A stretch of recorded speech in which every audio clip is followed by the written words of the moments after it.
Un pronto soccorso a misura di bambino. A 2 anni dall'avvio del progetto, al Cafoncello sono oltre 30.000 i piccoli pazienti che hanno potuto usufruire dei percorsi appositamente dedicati alle loro emergenze e dell'area pediatrica di urgenza osservazione breve intensiva. Solo nel 2013, su quasi 90.000 accessi al pronto soccorso, oltre 15.000 hanno riguardato under 14.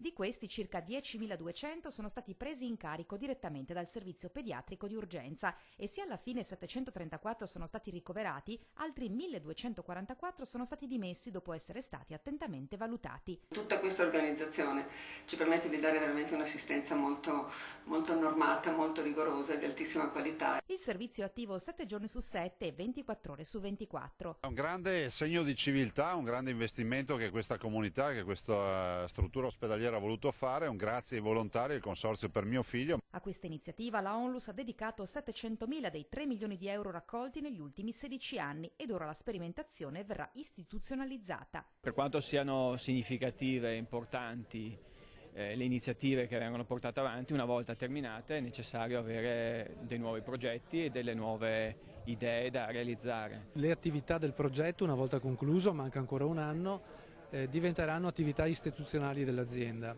Questo perché abbiamo visto dei grandi risultati. Non ultimo il coinvolgimento di nuovi benefattori come i coniugi Francesco e Luisa Caruzzo che in memoria del figlio Alberto hanno donato all'ospedale 18 culle.